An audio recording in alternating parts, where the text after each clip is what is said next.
Ok. Bueno, quedamos pendientes antes de comenzar con el próximo parcial. Quedamos pendientes de una consulta respecto a cómo calcular, entiendo yo, eh, lo que se refleja en una velocidad en bit por segundo. Déjenme comentarles antes de sacarles las cuentas matemáticas que esa es una de las virtudes de OFDM, que como uno puede superponer las portadoras y después aseguras que las puedes separar perfectamente en el receptor gracias a la ortogonalidad, entonces a eso le sumas el hecho de que repartes la información entre entre las diferentes portadoras. Entonces, tienes todas esas portadoras, las sumas, te da una señal que dura ese segundo y la pregunta es, en esos segundos, ¿cuántos bits de información van? Entonces, uno saca su cuenta, uno dice, bueno, ya va. Como la modulación, eso es lo primero, como la modulación es 16 QAM, necesito agrupar los bits de entrada de 4 en 4. Cuando tenga los primeros 4, ¿verdad? Genero un símbolo. Ese símbolo lo monto como sombrero que le va a cambiar la magnitud y la fase a esa portadora.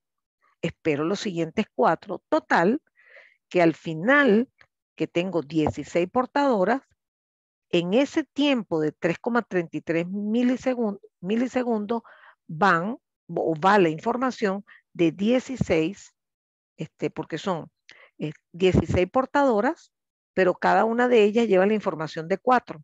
Entonces 4 por 16. Es decir, que tú en 3,33 milisegundos estás llevando la información. Es como que si tuvieses ahí metido 64 bits, ¿no? Entonces ahora tú tienes que calcularte bit. Entonces, por supuesto, tienes que dividir el tiempo entre ese número. ¿Okay? Entonces, en este caso estamos hablando de que como son 16 portadoras, llevamos 64 bits y dividimos 3,33 milisegundos entre 64. Y eso me da este número. Eso es el tiempo de bit. El inverso es f bit. ¿De acuerdo? Entonces, uno ahí se da cuenta efectivamente que esto es sin codificación de canal, porque en OFDM se puede también meter codificación de canal. Uno se da cuenta de que de verdad hay mucha eficiencia cuando se usa portadoras ortogonales, porque entonces en el mismo ancho de banda puede llevar información de muchos más bits. ¿De acuerdo?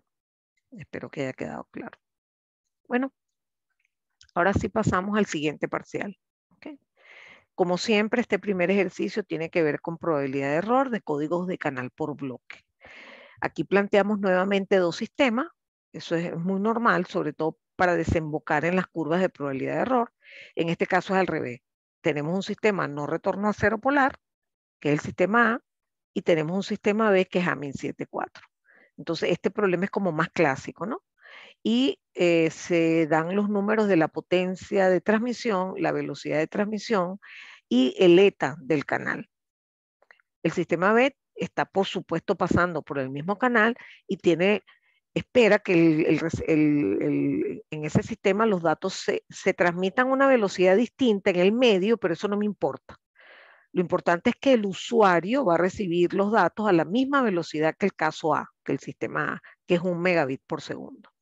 ¿Okay? Eso es lo clásico. Muy bien. Entonces, la primera pregunta es determinar las probabilidades de error por bit a la salida para compararla. Entonces, este sí es un problema súper clásico porque tenemos que calcular primero la probabilidad de error de no retorno a cero polar, ¿okay? Que es Q de la raíz de 2e sobre eta. Fíjense que puedo calcular la energía como la potencia por t bit, ¿verdad? Entonces ya tengo E entre eta, bueno, lo multiplico por 2, etcétera, lo puedo poner en decibeles si quiero para después graficarlo, pero la probabilidad de error la puedo calcular y fíjense que llego rápidamente a un valor que está en la tabla, aquí sí no lo puse, en la tabla de valores altos de probabilidad, que yo se le he enseñado a usar incluso en el proyecto. ¿Okay? Entonces, buscando ese resultado en la tabla, fíjense que tengo 2 decimales, los puedo conseguir y me da 9,6 por 10 a la menos 3. Luego, para el sistema B, necesitamos modificar la energía para calcular PC y el factor es 4 séptimos. K sobre N. Entonces, básicamente lo mismo, fíjense que los argumentos son iguales, pero por 4/7. Obviamente esto me baja y evidentemente la probabilidad sube. Y aquí también usamos la tabla de valores altos de probabilidad. Entonces aquí tengo las dos probabilidades en cuestión. Bueno, bueno, perdón, no, calculé PC y no les dije más nada, ¿no?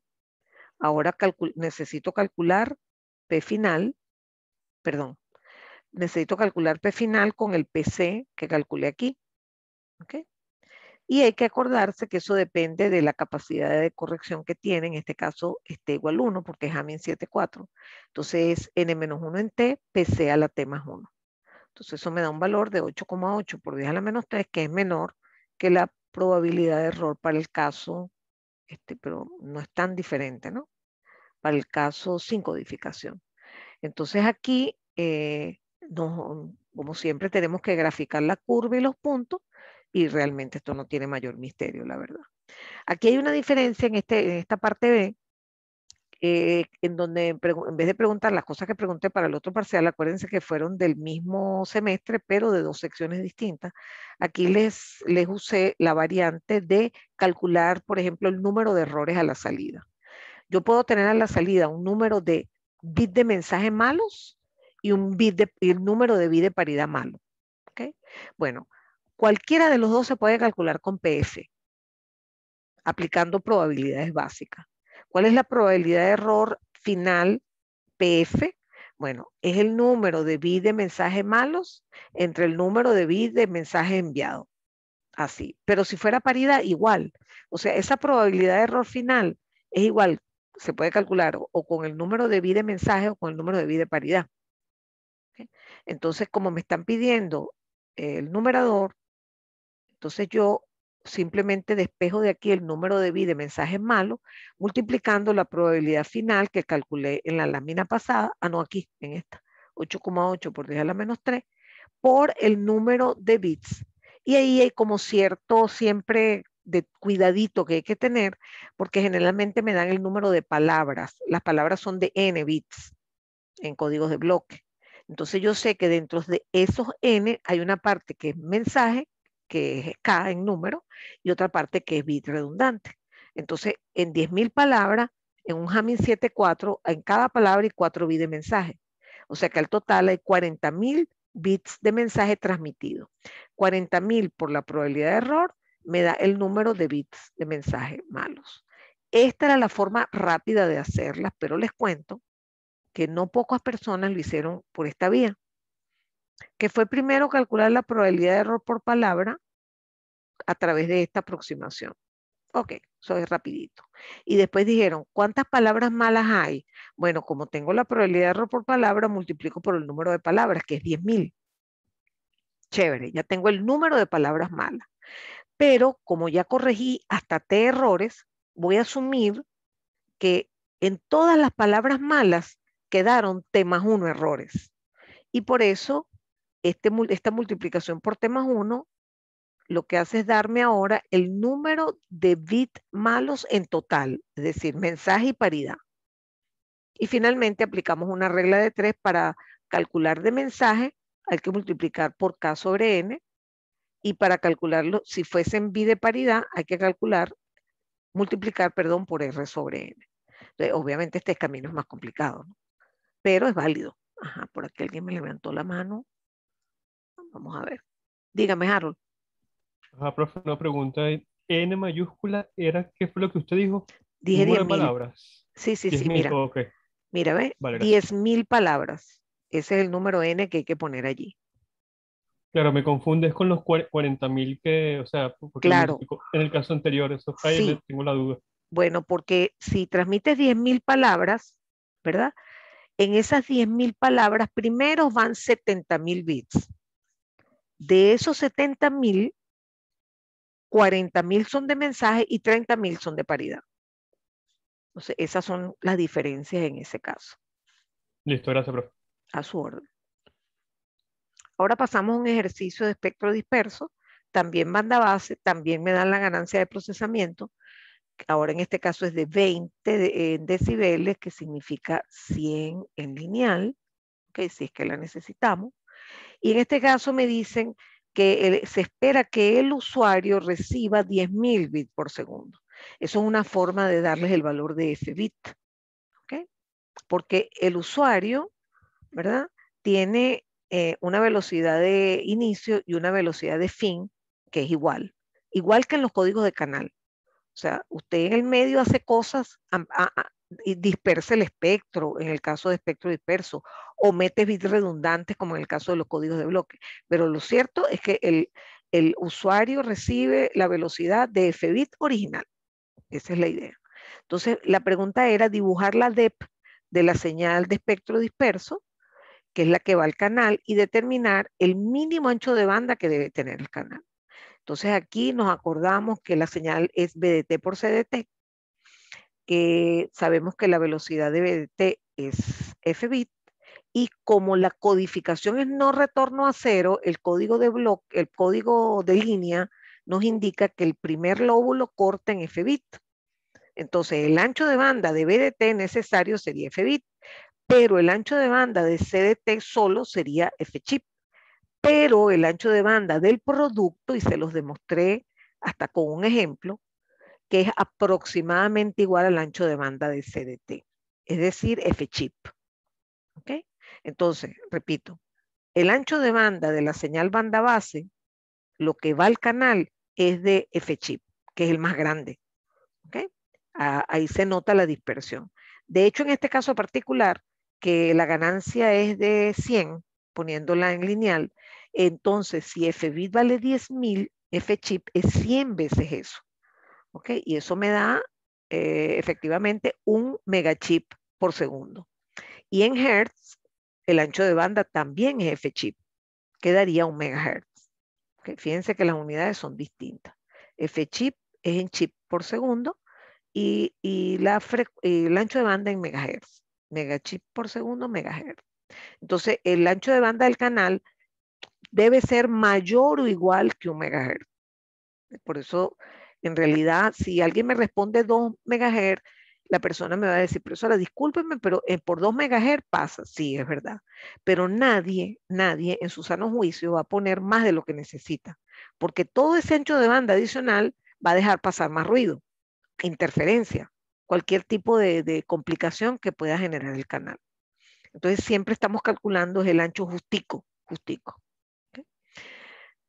Ok, entonces en el problema 3 estamos hablando, vamos a ver qué me pregunta Diego, profe, en el caso de banda, del ancho de banda de la señal transmitida, no, Diego, fíjate, la señal que está en el origen es BDT. Si yo tuviese que transmitir esa señal directa, necesitaría un ancho de banda de F-bit, pero no es eso lo que voy a transmitir. Para transmitirlo, multiplico a BDT por CDT. Esa es la señal que voy a transmitir y a esa es la que le tengo que calcular el ancho de banda. Pero el ancho de banda de esa señal demostramos que es aproximadamente igual al mismo de CDT, que es F-chip. Entonces, ese es el ancho de banda de transmisión. Y eso porque estamos en banda base. Si modulamos, se duplica. Si usamos PRK, por ejemplo. ¿De acuerdo? Bien, pasemos al problema 3 que habla de un código de bloques 10.4.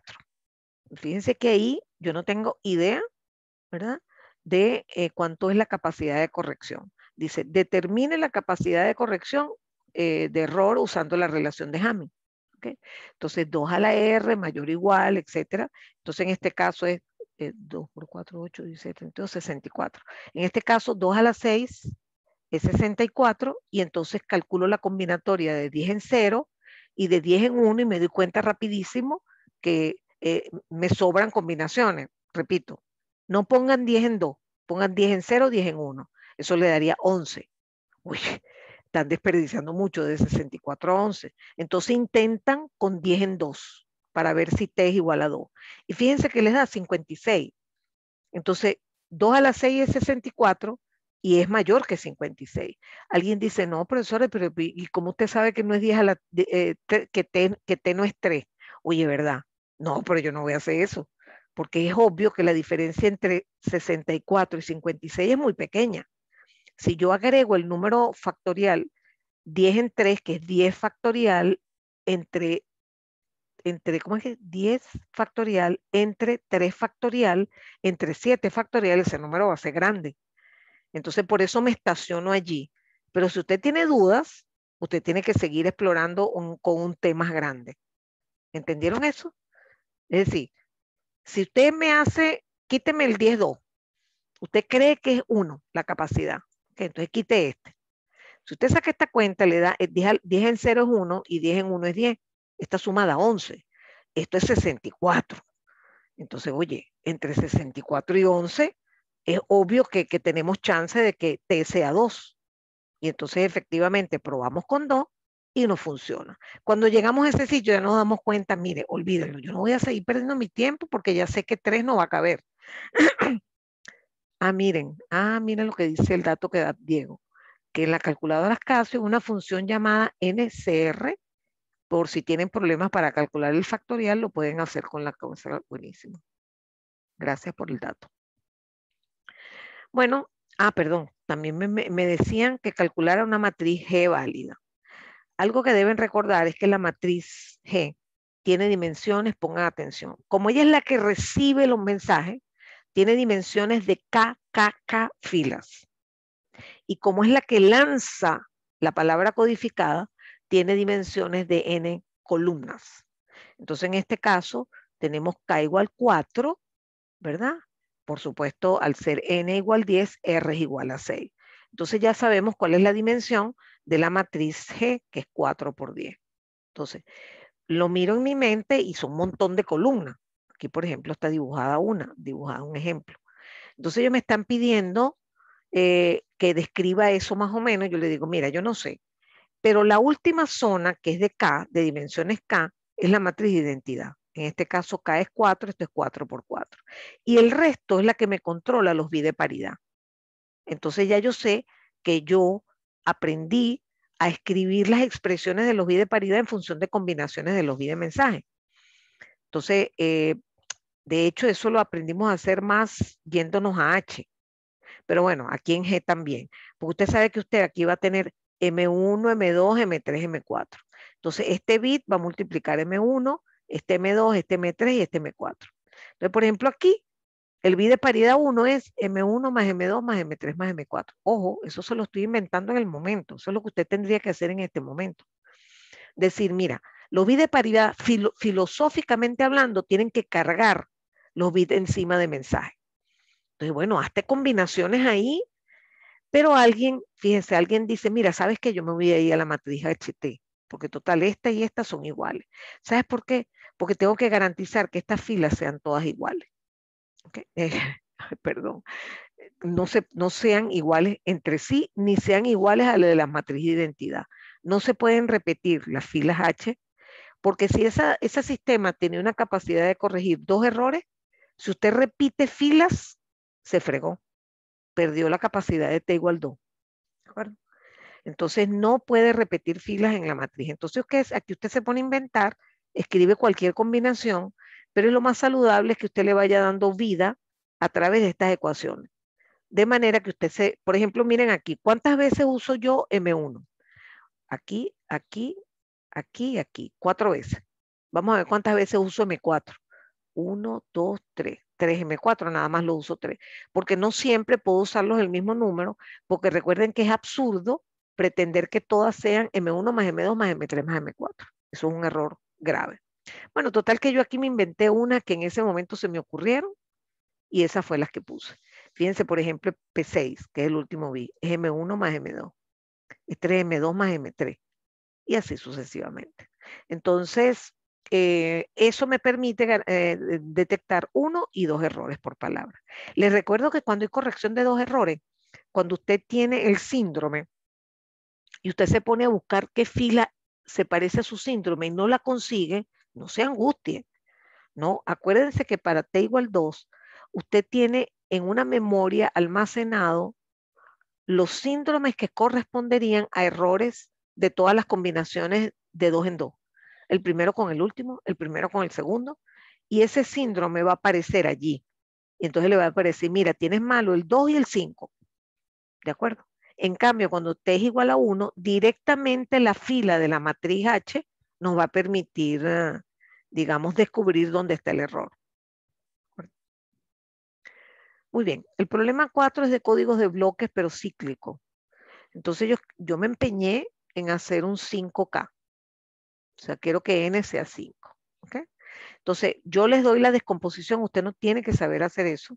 Yo les doy la descomposición y ahora le pregunto qué valores podría tener K para que sea cíclico. Entonces yo les dije, al descomponer los polinomios, usted toma las potencias más altas de cada subpolinomio o polinomio irreductible. Entonces aquí, esta potencia es 1 y esta potencia es 4. Bueno, ¿sabe qué? Esos son los únicos valores posibles de R, 1 y 4. Entonces, si R es igual a 1, como N es igual a 5, K es 4. Entonces les daría un código 5, 4. Si usted pone este polinomio es porque quiere R igual 4. Por lo tanto, si R es igual a 4, usted resta 5 menos 4 y le da 1. O sea que aquí usted tendría dos posibles códigos, ¿no? 5, 4 y 5, 1. Repito, estas potencias le dan los valores posibles de R, no los de K, de R. Pero claro, N menos K es R y N menos R es K. Entonces, estos son los dos posibles códigos cíclicos que usted podría hacer, porque usted se empeñó que N tiene que ser 5. Perfecto. Ahora le pregunta, escoja el que le exigiría menor ancho de banda. Entonces, usted se debe acordar de esto, que parece así como un jueguito. En este código, por ejemplo, donde antes cabían 4, ahora tiene que meter 5. Pero en este código, donde antes cabía un bit, ahora caben 5. Horror. O sea que estos bits en 5.1 se amuñuñaron horriblemente. ¿Cómo se calcula el incremento del ancho de banda? Igual que siempre lo hemos hecho con los códigos de bloque. En este caso sería 5 entre 4, que es n sobre k, que es 1.25. O sea que la velocidad se incrementaría con respecto al caso original, es decir, sin codificación en 1.25. Pero en el otro, la relación es de 5:1. O sea que f bit prima sería 5 f bit. Con lo cual, obviamente, este es el que ocupa mucho más ancho de banda. Entonces, bueno, si ese es el criterio, vamos a escoger el 5.4, ¿okay? Que es el que me exige menos en ancho de banda. Porque cada quien exige lo que necesite dependiendo de su aplicación, ¿no? Bueno, aquí ya llegué al parcial de enero. Lo único malo es que no me va a dar el tiempo para hacerlo todo. Pero bueno, voy a resolver aunque sea la primera pregunta y lo termino en una tercera sesión, ¿de acuerdo? Para cerrar con 3 exámenes completos. En este parcial, para variar, tengo un sistema A, un sistema B, pero ni siquiera sé qué son. Lo que sí sé es que todos usan esquemas de codificación de canal por bloque, transmiten por el mismo canal, son codificados en no retorno a cero y son cada quien recibido por su receptor óptimo. Entonces hay un sistema que se llama A, que en este caso es el mejor porque tiene las probabilidades más bajas a la derecha, y tengo un sistema B. ¿Okay? Entonces dice, imagine, ahí les doy un valor de 10 log de E sobre eta, que es 7 dB. ¿Okay? Bueno, imagine que tiene ese valor, o sea que está ubicado en este punto. Demuestre si el sistema A, que es el de línea sólida, podría ser o no un Hamming 1511. Es decir, vamos a calcular la probabilidad de Hamming 1511 y ver si se parece a este valor que da aquí. ¿Okay? Entonces, bueno, esto es bastante fácil. Lo primero es pasar esto a lineal. Pasamos este 10 dividiendo, me da 0.7, 10 a la 0.7, etcétera, etcétera. Saco el valor de E sobre eta y me da aproximadamente 5. Entonces, bueno, lo que hago ahora es meter esos valores aquí para calcular directamente PC. No se les olvide este 2 porque esto es por no retorno a cero polar. Entonces estamos tratando de calcular las cosas para 15-11. Entonces el factor de reducción del tiempo es de 11 sobre 15, baja la energía, sube la probabilidad, esto es PC. Entro a la tabla y como es el segundo índice 0, está en la primera columna y les da este valor, 0.00347. Teniendo PC, bueno, sabemos ya calcular P final. La verdad es que esto no tiene ya mayor ciencia. Entonces, este valor es P final y nosotros tenemos que ver si eso se parece a lo que dice aquí. Entonces, lo que usted tiene que hacer es ver este valor, proyectarlo más o menos aquí y leer estas escalas semilogarítmicas. Que esto, pues ya un momentico, que me está preguntando algo, Diego. Esperen. ¿No utilizaríamos la P directamente de la tabla? ¿Qué? No, ya va. Creo que no entiendo la pregunta. A ti te dan el valor de E sobre eta en dB, o sea, sabes que estás aquí, pero no tienes esta, Púnchole, por cierto, antes que se me olvide, algo que tengo que insistir es que este eje siempre es P final, siempre, nunca es PC, ¿ok? Pero no entiendo la pregunta de Diego.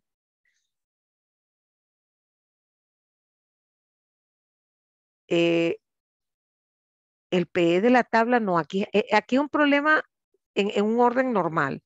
Es decir, tienes E sobre eta, calculas PC, es decir, tienes el argumento y con ese argumento entras a la tabla y ahí sacas la probabilidad PC. Ok, efectivamente. Entonces ahora calculamos P final y me da esto. Fíjense, esta rayita, en estos días lo conversaba con Kevin, por cierto. Este piso es 10 a la menos 4, o sea, 1 por 10 a la menos 4. Esta primera rayita es 2 por 10 a la menos 4, 3 por 10 a la menos 4, 4 por 10 a la menos 4, hasta que llego a 10 por 10 a la menos 4, que es 10 a la menos 3. Entonces usted tiene que ser capaz de leer esto y ver si este valor se parece. Y en efecto se parece, pues. O sea, fíjense que este punto que marqué es 2 por 10 a la menos 4 y les dio 1.6 por 10 a la menos 4. Está un poquito más abajo y efectivamente está un poquito más abajo. O sea que pareciera que está bueno, ¿no? ¿De acuerdo? Bueno, aquí calculo de todas maneras Hamming 7.4, que por favor, o sea, no, ni siquiera lo voy a explicar porque es lo mismo, pero con 4 séptimos y la misma fórmula de P final, pero con 6.1 y les da 0.4 por 10 a la menos 3, que obviamente le da peor. Y también lo pueden chequear en la tabla. Fíjense que aquí en 7 les da un valor de probabilidad más alto, o sea que conclusión, parece que sí son 15, 11 y 7, 4. Esa era la primera pregunta. La siguiente pregunta dice, determine el número aproximado de bits de mensajes errados a la salida que se obtendrían con el sistema A cuando se transmiten, o sea, muy parecido a lo del examen pasado, ¿no? Entonces, nuevamente, el número de bits de mensajes malos es igual a la probabilidad final por el número de bits enviados. Entonces, aquí tenemos 10 a la 5 bloques y sabemos que las palabras de 1511, porque el sistema A es 1511, las palabras tienen 11 bits de mensaje. Entonces, el número de bits de mensajes es 11 por 10 a la 5. Lo multiplican por P final 1511 y le da 176 bits de mensaje. Y aquí no voy a volver a explicar el camino alternativo, que llegamos a la probabilidad igualito, con la misma, digamos, la misma trayectoria, pero arrancando desde probabilidad de error por palabra. ¿De acuerdo? No sé si esta pregunta tiene una parte C. Fíjense qué raro que aquí no les mandé a hacer ningún gráfico ni ningún cambio sobre el gráfico, que suelo hacer eso. Bueno, fíjense, si el usuario recibe los datos a una velocidad de 1 megabit por segundo, que es el otro elemento importantísimo, determine el ancho de banda del canal. ¿Okay? Entonces ya sabemos directamente, yo usted podría decirme, ya yo me sé esa respuesta. El ancho de banda crece en una relación de 15 sobre 11. ¿Ok? De una vez. Bueno, aquí lo hice primero. Comprimo los bits multiplicando por 11 sobre 15 y después lo invierto. Pero de una usted puede decir efectivamente que f bit prima es f bit, que es este valor, por 15 sobre 11. Y ese valor da 1,36 megabits por segundo. Fíjense que no creció tanto, realmente. ¿De acuerdo? Bueno, me queda un minuto, voy a cerrar, como les dije, y vamos a terminar este examen en otra sesión que va a ser bastante más corta. Se me fue rapidísimo esta sesión.